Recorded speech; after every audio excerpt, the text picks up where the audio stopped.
The purpose of Wealth Talk is to educate, inform, and hopefully entertain you on the subject of building your wealth. WealthBuilders recommends you should always take independent financial, tax, or legal advice before making any decisions around your finances.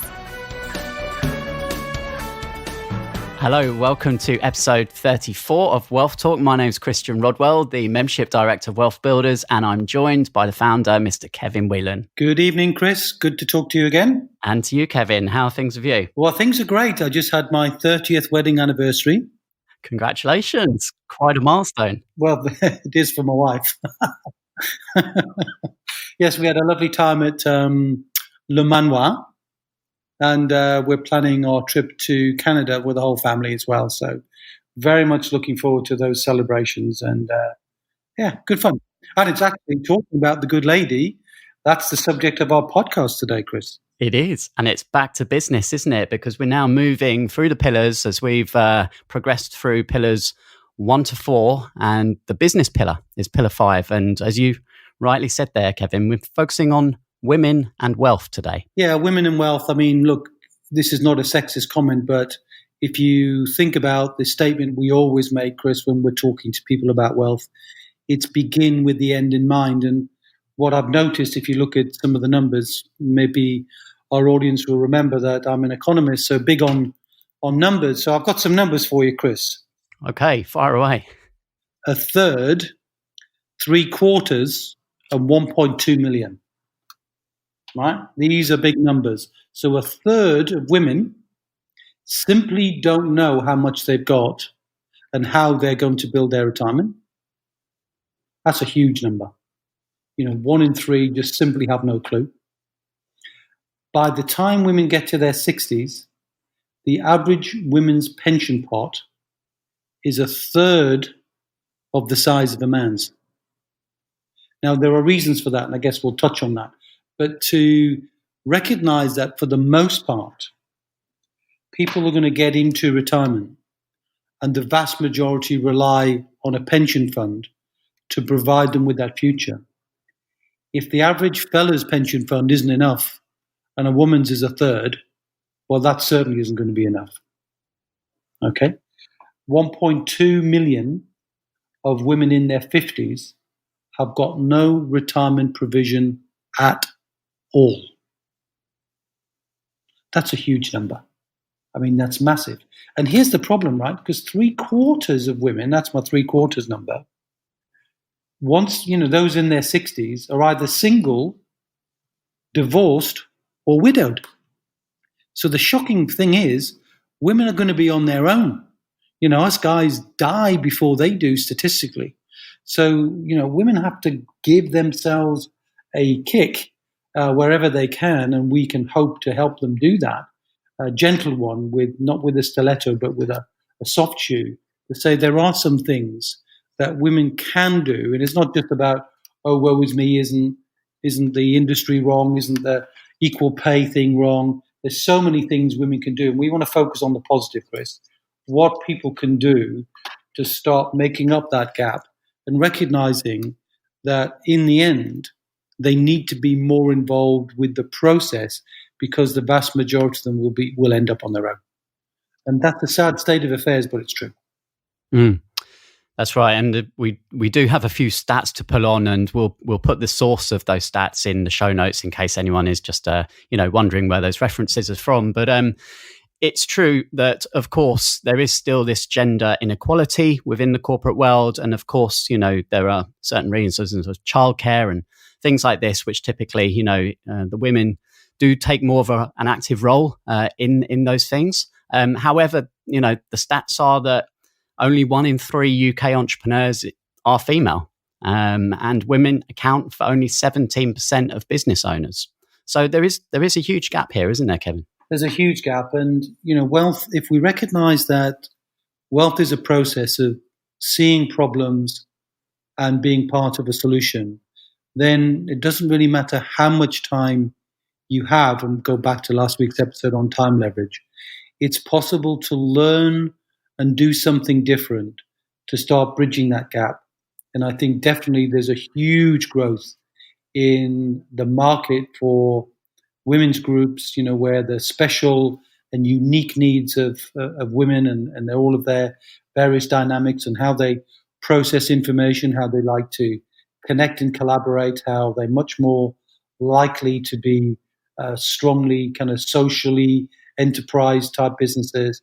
There's so many things and so many outstanding women in the field of businesses, and we'd like to share some of their stories and their passions, and they will be coming up in future episodes, Chris, where, and hopefully in the next one, where we can get people who are very passionate about this and liberating some of the ideas to give confidence and education and a sense of community around women, because very often, if they're not, well, it's very obvious that most women are not taking an active role in finance, and wasn't being joking when I was talking about my wife, but she's very, very passive in the wealth building role, which is why it's really important to try and make sure we've got very solid backup teams around, so that when Kev croaks, she's going to be okay, which of course she will be.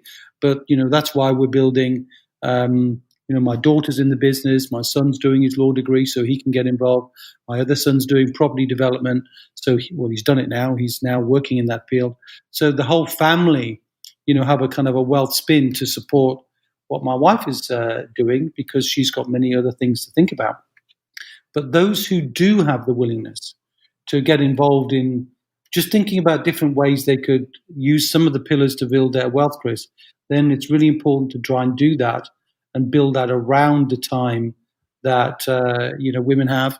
And certainly there's some obvious things they could quite easily do. And one of those is just to recognize that they do get a credit, for some of the caring time in terms of national insurance, and you've got to go and claim that credit towards state pension. But those are the sorts of things that is obvious to do, and we can post a link to those things, Chris. So, and look for some of those old pensions if they were in a job and then you left that job to have a family, as many people do, but then forget that there's a pension left behind. Do you remember we talked about the £10 billion worth of money in forgotten pensions, Chris? And many of those belong to women who just don't claim them, because when they go back to work, or if they stay in that caring role, then they will often forget about those altogether. So it's quite important in the pension pillar just to make sure national insurance is claimed, and also get a credit for childcare and those sorts of things to make sure you're getting your state pension credit. Not that the state pension should be the be-all and end-all, because anybody relying on the state pension, as that gets pushed back later and later and later, has got a wrong plan. But just, you remember we talked last time also about doing your wealth dynamic, Chris? So that husbands and wives see themselves as part of this overall family wealth plan, and take whatever role you can in that process, and start by doing your wealth dynamic and discover what unique skills, what unique intellect, what unique path that you could take in supporting the overall wealth of the family. Because, wealth is a mixture of all the different freedoms, Chris. We touched on that way back, probably episode 1. Yeah, certainly one of the first couple of episodes, we talked about those different freedoms, and time freedom is a big one. Obviously, there are a lot of people get into business because they want more control, they want more time to do the things, and that ties into our episode last week as well, doesn't it? With leverage being, the most important point of leverage is time. Absolutely. So, finding any amount of time, because the proportion of time most people spend, men and women together, in building wealth is pretty limited. So finding any kind of time, any leverage time to spend doing something, and that something could be really, really simple, as I say, like finding out about some things you've left behind, to also looking at some ways that value can be created. And there's many, many ways that women groups are getting together, aren't they, and sharing some common ideas that would be very unique to the way women like to build their wealth, with that sort of real sense of community. So many of those, and we hope to showcase some of those in the coming weeks. Indeed.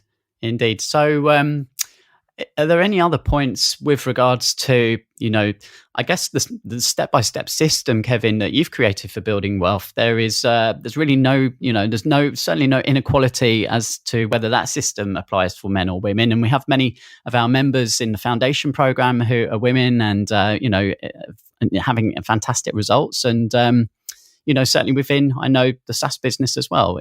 I guess slightly outnumbered with men, you see, in terms of clients there, Kevin? Well, I think it's true that as far as the wealth builder principles are concerned, they're principles, so they're sex agnostic. It doesn't matter who applies them, the principles will work. So it definitely makes sense to absorb the principles. But I think the key thing is how you apply those.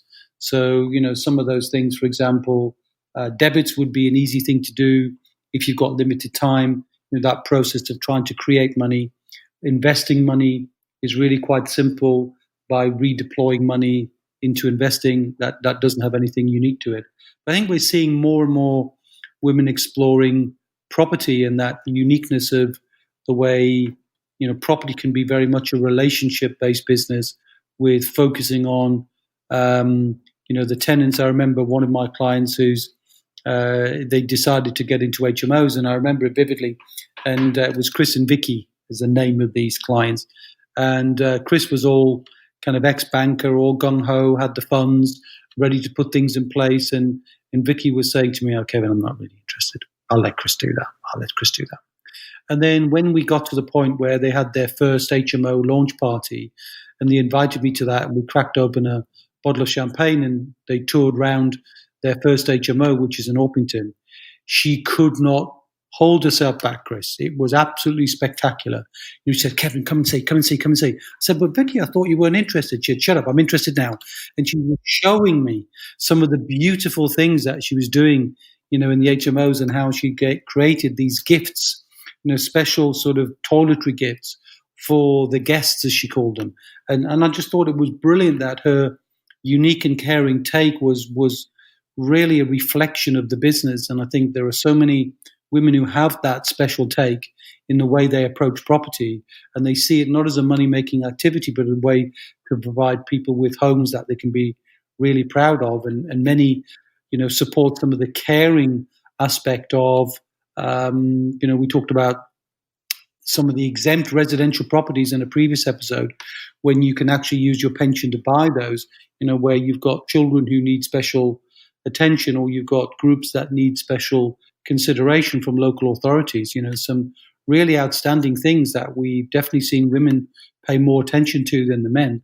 And I think it's just brilliant to see. So if we were to summarize for today then, Kevin, I mean, for me, it just, the word control, just really taking control of your future and your wealth. Super important. Obviously, whether you're male or female, this applies, but certainly in context of today's episode, would there be any other points to summarize from your side, Kevin? Yeah, I think as far as the business is concerned, you can really just start small. So there's no requirement to be thinking about a multi-million-pound business. Anything that's providing value, small businesses, and different ways that, as I say, you can build a community around that. And I like the idea that it's so easy now with technology to get into businesses of all kinds. And we've got some really great examples of people using Amazon and people using networking type of environments, multi-level marketing, and lots of great experiences in property as well, where, this it's the barrier to entry is just so easy, and people can get together and do that business in time that's unique to the special times that are available for people who don't have the same ability as others. In terms of just having more of that gap in time. So being able to fit it around kids, being able to fit around many different things. We're seeing that now, and I think it's great to see. Mm. So as you mentioned, Kevin, at the start of the episode, we're definitely reaching out to some of the, successful women that we would like to invite onto the podcast. And hopefully in the next episode or two, we will have their viewpoints. And, that'd be really something to look forward to. And I think showcasing some of our own students, Chris, who are fitting these things in and, paying due respect to how they're doing that, and for them to give their unique insight on what their challenges have been uniquely and how particularly they've taken care of that. And we've got some real energy people around the community, haven't we, Chris? People like Louise, who's got a full-time job nailing that, but so busy and so active in the community. It's just brilliant to see. And many others. But I think definitely for those who need a little bit of inspiration, we've got 4 or 5 people in mind who would give their take on really what's going on and how women can take a very particular way to apply their style and thoughts to building wealth on their own terms. And I'm looking forward to having those interviewed and share their stories for everyone to hear. Yeah, that'll be coming up very soon.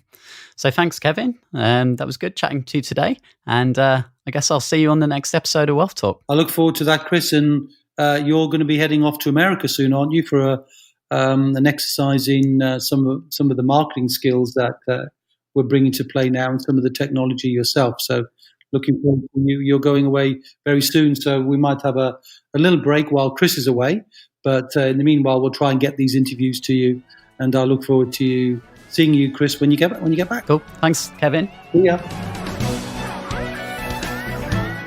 We hope you enjoyed today's episode. Don't forget that we are constantly updating our resources inside the WealthBuilders membership site to help you create, build, and protect your wealth. Head over to wealthbuilders.co.uk/membership right now for free access. That's wealthbuilders.co.uk/membership.